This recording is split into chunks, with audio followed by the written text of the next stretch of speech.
Pendant des siècles, l'Égypte a prospéré comme une puissance imbattable, soutenue par la sueur des bras qui n'avaient pas choisi de servir. Ce qui semblait éternel a cependant commencé à trembler lorsqu'un homme ordinaire est revenu du désert, portant dans ses mains le poids d'un appel divin. Il s'appelait Moïse et n'apportait pas d'armée, mais un message qui allait diviser des empires en deux, laisser partir mon peuple. Mais Pharaon, un roi connu pour son entêtement presque surnaturel, n'a pas écouté. Pourquoi quelqu'un d'aussi puissant refuserait-il d'écouter une demande aussi juste? Qu'est-ce qui endurcit le cœur au point d'ignorer la souffrance de milliers de personnes?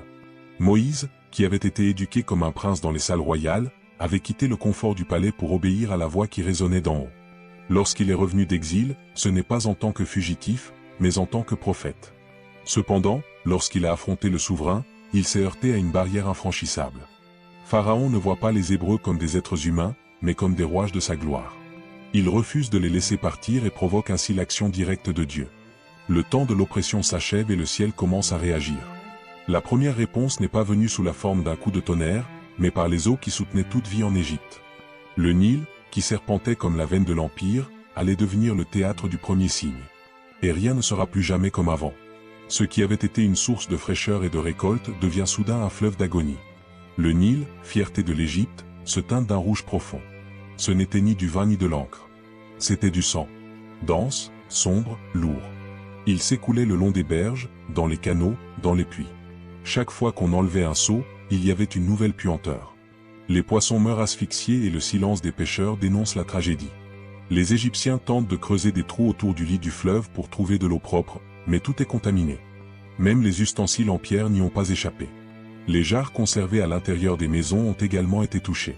Les animaux refusèrent de boire. Les enfants pleuraient de soif. Et pourtant, le palais n'est pas ébranlé. Pharaon observe froidement la scène. Son peuple réclamait, mais il ne bougeait pas. Il préfère ignorer le signe comme une ruse, comme s'il pouvait réduire le jugement divin à un spectacle. La terre gémit. Le ciel se tait. Et le cœur du roi resta bloqué. De la même rivière qui s'était teintée de sang, vint la seconde intervention divine. Et cette fois, ce ne sont pas des eaux qui émergent, mais d'innombrables grenouilles. Elles arrivaient par vagues, comme si le sol était vivant. Elles sautèrent des étangs, sortirent des marmites, envahirent les lits, grimpèrent sur les robes des nobles et même sur les escaliers du palais. Rien n'y échappe. Même les temples des dieux égyptiens ne sont pas épargnés. Les grenouilles se logent parmi les grains entreposés, s'infiltrent dans les jarres de farine et se perchent sur les épaules des statues sacrées. Le coassement est constant, assourdissant. De jour comme de nuit, l'Égypte était envahie. Les ménagères hurlaient de désespoir lorsqu'elles les trouvaient dans les fours. Les prêtres tentaient de les chasser par des rituels, en vain. C'est comme si la création elle-même se moquait de l'arrogance humaine.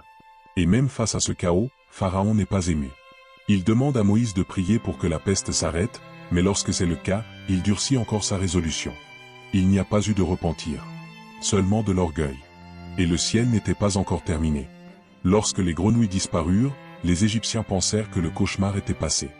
Mais le sol, qui avait auparavant soutenu leur culture, devint un ennemi invisible. Des essaims de minuscules insectes émergent de la poussière de la terre. Ce sont des poux, incontrôlables, voraces, qui se répandent comme si le sol lui-même prenait vie. Chaque particule de sable semblait cacher des milliers de ces créatures. Elles rampaient le long des chevilles des ouvriers, se logeaient dans les vêtements des soldats et infestaient les animaux. Il était impossible de marcher, de respirer ou de dormir sans les sentir ramper sur tout le corps. Le cuir chevelu démangeait sans cesse. Les ongles saignaient à force d'être grattés. L'inconfort était insupportable. Les magiciens égyptiens ont essayé de reproduire la peste avec leur tour, mais ils n'y sont pas parvenus. Pour la première fois, ils reconnaissent, c'est le doigt de Dieu. Malgré cela, le souverain reste inébranlable. Le peuple souffre, mais lui, prisonnier de son ego, fait comme si de rien n'était. Le désert n'est plus le plus grand châtiment. Le vrai désert se trouvait dans le cœur du roi. Ce qui n'était au départ qu'un bourdonnement lointain se transforma bientôt en un grondement collectif venu du ciel. Des nuées de mouches recouvrent l'Égypte. Il ne s'agit pas d'insectes ordinaires, mais de ravageurs ailés, agressifs et implacables. Elles se répandent comme des ombres vivantes, envahissant les maisons, les temples, les marchés et même les salles du palais. Ils survolaient la nourriture, atterrissaient dans les yeux des enfants, envahissaient les narines, couvraient les plaies ouvertes. L'odeur putride des ordures et du sang attire de plus en plus de nuages noirs. Il y avait des mouches sur les idoles des dieux égyptiens, sur les plats royaux, sur les ustensiles sacrés. Les gens essayaient de les chasser, mais cela ne servait à rien. Il y en avait partout. Dans les rues, le bruit de milliers d'ailes étouffait les voix. Beaucoup ont fermé leurs fenêtres, d'autres ont fui dans le désert. Mais il n'y a pas d'échappatoire. Curieusement, à Goshen, la terre des Hébreux, aucune mouche n'osait voler. Une frontière invisible séparait le chaos de la tranquillité. Malgré tout, Pharaon ne cède pas. Ses yeux voyaient, mais son âme refusait de voir. C'est comme si la vérité bourdonnait autour de lui et qu'il se bouchait les oreilles. Lorsque le soleil se leva ce matin-là, les pâturages semblaient paisibles, jusqu'à ce que les premiers meuglements cessent brusquement. En quelques heures, les champs égyptiens se sont transformés en vallées de silence et de mort. La peste envoyée par Dieu a frappé le bétail, les troupeaux, les chevaux, les ânes, les chameaux et les moutons. Les animaux s'effondrèrent soudain, comme si le souffle de vie leur avait été retiré d'un seul coup. Les béhufs tombèrent devant les charrues. Les chevaux gisent sans défense. L'odeur de charogne se répand dans les villages. Les charrettes n'ont plus de traction, les champs ne sont plus labourés et les soldats n'ont plus de monture. L'économie rurale stagne. Les Égyptiens sont stupéfaits, ils dépendaient des animaux pour la nourriture, le transport et les sacrifices religieux. Aujourd'hui, tout est perdu. À Goshen, en revanche, les Hébreux regardent leurs animaux paître en paix. Aucune tête n'a été baissée sans raison. Pas un seul troupeau n'était touché. C'était un contraste saisissant, impossible à ignorer. Pourtant, Pharaon, même après avoir enquêté et confirmé le miracle, n'a pas plié. Il n'y a pas eu de compassion. L'orgueil a continué à régner sur le trône, même si tout s'écroulait autour de lui. Sans crier gare, le jugement a pris forme dans sa propre chair. Sur l'ordre de Dieu, Moïse a jeté des poignées de cendres dans le ciel, et le vent a répandu sur l'Égypte un fléau invisible mais brutal. Des plaies ouvertes apparaissent sur la peau des hommes et des animaux. Des cloques douloureuses se sont rapidement formées, gonflant et éclatant en plaies brûlantes. Personne n'en réchappe. Ni le prêtre le plus saint, ni le guerrier le plus fort. Leurs mains tremblaient de douleur. Le contact d'un autre être humain était insupportable. La peau semblait brûler sous le soleil brûlant. Les gens se traînaient dans les rues, à la recherche d'un soulagement qu'ils ne trouvaient pas dans les herbes ou les onguents. Les magiciens, qui autrefois imitaient les signes de Dieu, tenaient à peine debout, couverts des mêmes plaies. La vie s'est arrêtée. Manger, dormir, travailler, tout est devenu souffrance. Toute l'Égypte est saisie d'un gémissement collectif. Et une fois de plus, Goshen reste intacte. Le peuple d'Israël regarde avec crainte et respect, comprenant qu'il ne s'agit pas seulement d'une douleur physique, mais d'un appel à la reddition. Mais Pharaon, il est toujours prisonnier de sa propre arrogance. Son corps saigne, mais sa volonté ne cède pas. Même la douleur physique ne suffit pas à briser sa résistance. Moïse étend son bâton et le ciel se déchire. Une tempête sans précédent s'abattit sur l'Égypte. Mais il n'y a pas que le tonnerre et les éclairs, des blocs de grêle tombent d'en haut avec une violence assourdissante, mêlée à des flammes de feu. Ce qui était impossible pour la nature devint une réalité pour une nation en rébellion contre Dieu. La banquise écrase les arbres, détruit les récoltes, arrache les tentes et blesse ceux qui n'ont pas cherché à s'abriter. Les animaux qui restent sont touchés. Les récoltes, déjà affaiblies par les fléaux précédents, tombent en ruine. Aucune culture ne résiste. Les palais sont endommagés et la panique s'empare même de la garde royale. Pour la première fois, certains fonctionnaires égyptiens commencent à écouter. Lorsque Moïse les avertit de la destruction à venir, certains rentrent leurs serviteurs et leurs troupeaux à l'intérieur. Ils commencent à comprendre que les paroles du prophète ne sont pas de vaines menaces, mais des promesses qui s'accomplissent. Et comme toutes les fois précédentes, Goshen resta intacte. Aucune grêle ne tomba sur le peuple hébreu. Pas une feuille ne fut perdue. Malgré cela, le pharaon, effrayé, fait semblant de céder. Il demanda une trêve, et lorsque l'orage cessa, il fit demi-tour. C'est comme si son âme avait appris à résister à tout, sauf à sa propre vanité. Alors que la terre pleurait encore les destructions causées par la grêle, une nouvelle horreur apparut à l'horizon. Un vent fort et constant a soufflé toute la journée, transportant avec lui quelque chose de plus que de la poussière. Au crépuscule, le ciel s'est assombri, mais ce n'était pas des nuages. C'était un nuage vivant, dense et bruyant. C'étaient des sauterelles. Des millions, peut-être des milliards. Un nombre incalculable. Ils avançaient comme une légion affamée, s'emparant des cultures, des branches, des racines et des pousses. Ce qui restait de la tempête précédente a été dévoré en quelques heures. Vignes, blé, orge, palmiers, tout est tombé en poussière sous leurs mâchoires implacables. Les arbres, qui portaient encore de solides feuilles, ont été réduits à l'état de troncs nus. Les champs deviennent déserts. Même les potagers des maisons les plus simples sont engloutis. Le ciel ressemblait à la nuit en plein jour. C'est comme si la création avait décidé de tout ramener au chaos. Dans le palais, les conseillers de Pharaon se désespèrent. Jusqu'à quand cet homme sera-t-il un piège pour nous, supplie le roi, en parlant de Moïse. Le peuple ne peut plus se nourrir. La famine est imminente. Malgré tout, Pharaon hésite. Il appelle Moïse et promet de libérer le peuple, mais seulement les hommes. Dieu ne veut pas d'accord partiel. Lorsque Moïse rejette l'offre limitée, le cœur du roi se referme à nouveau. Les promesses du souverain étaient comme le vent, elles changeaient de direction au moindre souffle. Et les sauterelles furent un nouvel avertissement ignoré. Puis le jour s'est refermé. Sans crier gare, la lumière disparaît. Mais ce n'était pas une nuit ordinaire, c'était une obscurité suffocante. Même le feu ne brûlait pas. Les étoiles n'osaient pas non plus briller. Pendant 3 jours, l'Égypte est plongée dans une obscurité absolue. C'était une couverture invisible, épaisse comme de la pierre, qui empêchait même le simple fait de marcher. Les gens étaient paralysés sur place. Personne ne sortait de chez lui. Les mères ne pouvaient pas voir le visage de leurs enfants. Manger, travailler, vivre, tout était suspendu. Même les dieux égyptiens semblaient avoir disparu. Ra, le dieu du soleil, était silencieux. Les temples étaient sombres. Les palais sont silencieux. C'est comme si le temps lui-même avait été interrompu. Mais dans les maisons des Hébreux, il y avait de la lumière. Pas de lampe magique, pas d'invention.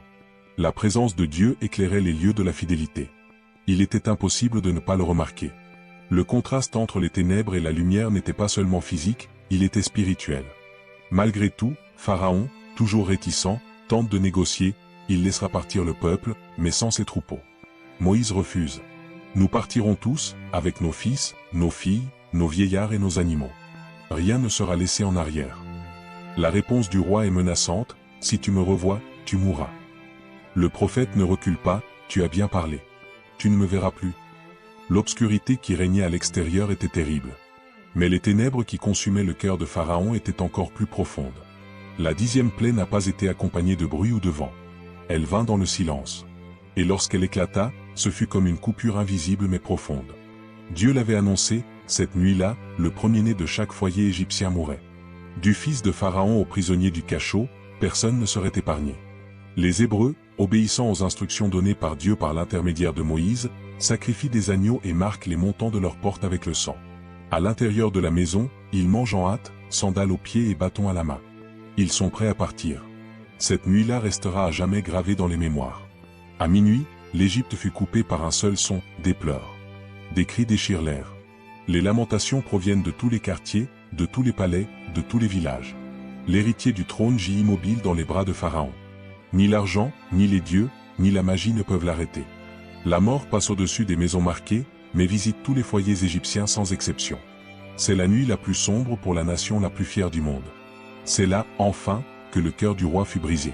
Par la douleur, par la perte, par le jugement. Au milieu de son chagrin, il envoya chercher Moïse. La voix autrefois arrogante tremble, va, prends ton peuple, prends tout, et prie pour moi aussi. C'est ainsi que le peuple asservi depuis des siècles fut enfin libéré. Non par la rébellion, non par l'épée, mais par la main du Très-Haut.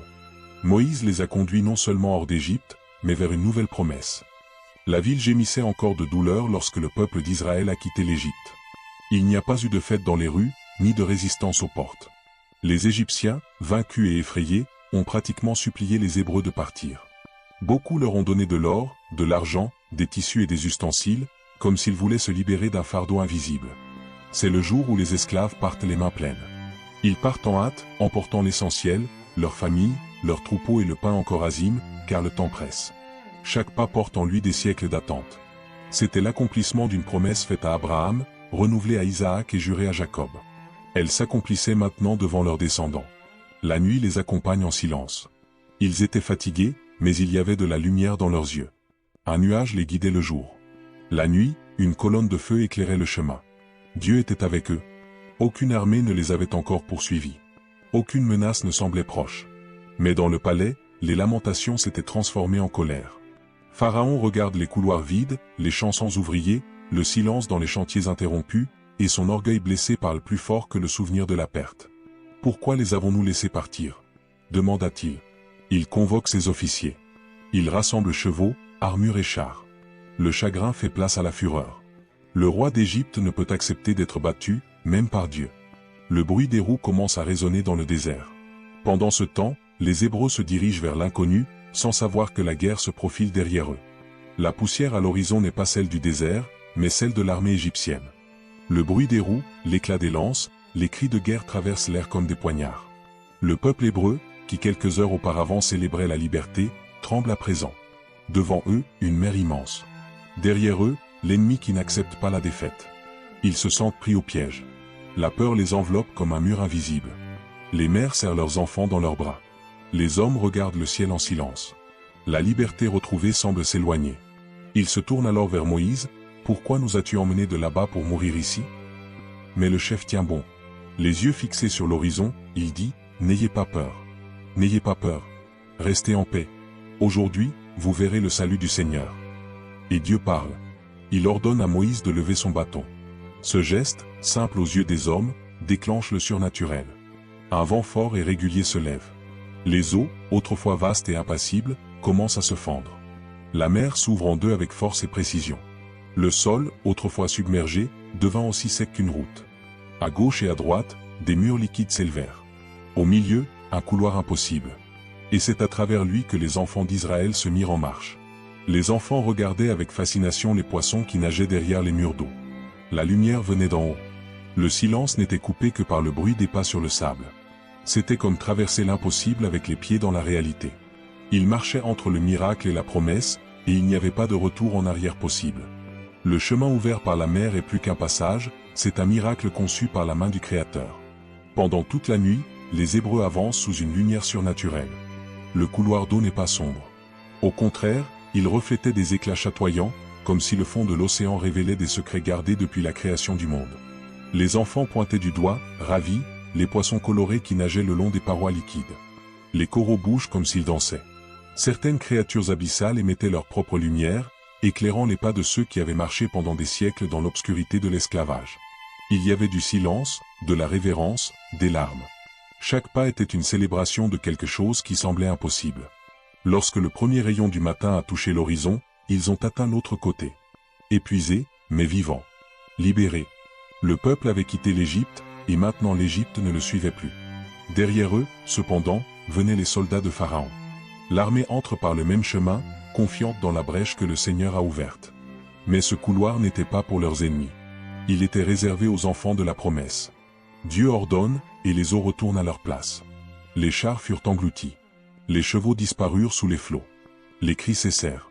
Aucun ennemi n'atteignit le rivage. La mer se referme avec la force de 1000 tonnerres, et avec elle, le pouvoir de Pharaon sur les enfants d'Israël prend fin.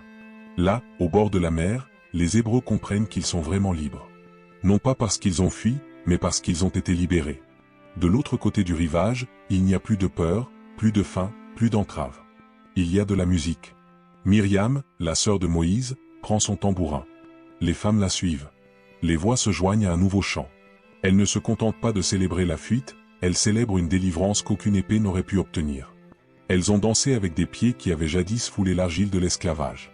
Ils ont applaudi avec des mains qui avaient porté des briques sans relâche. Et ils ont chanté avec des voix qui n'avaient connu auparavant que la clameur de la douleur. Le peuple hébreu a enfin compris qu'il existait un Dieu qui non seulement écoutait, mais agissait. Moïse, aux côtés du peuple, regarde la mer, désormais en paix. Ces eaux, qui semblaient être une barrière, sont devenues un pont. Un miracle qui scelle une alliance, non pas avec un lieu, mais avec une promesse éternelle. Désormais, ils ne seront plus des esclaves. Ils seront des pèlerins de la foi. Ils ont appris qu'avec Dieu, même les mers les plus profondes peuvent s'ouvrir, et qu'un chemin peut émerger là où il n'y avait auparavant qu'une impossibilité. Peut-être faites-vous face à une mer fermée aujourd'hui. Peut-être que ce qui vous poursuit ne porte pas d'armure, mais vous retient par la peur, la culpabilité ou la tristesse. Peut-être vous sentez-vous également pris au piège, comme les Hébreux, avec l'impossible qui vous attend et le passé qui menace de vous faire reculer. Mais l'histoire de Moïse, du peuple délivré et de la mer qui se sépare nous rappelle que lorsque Dieu se lève, aucun pharaon ne reste debout. Il reste le Dieu qui ouvre des chemins là où il n'y a pas d'issue. Il écoute. Il agit. Il délivre. Si ce message a touché votre cœur, partagez-le. Portez cet espoir à ceux qui se taisent et attendent un signe. Et rappelez-vous, vous n'êtes pas seul. Le même Dieu qui a ouvert la mer ouvre encore des chemins aujourd'hui. Puisse votre foi trouver un terrain là où il n'y avait que de l'eau. Et que la liberté commence maintenant, en vous.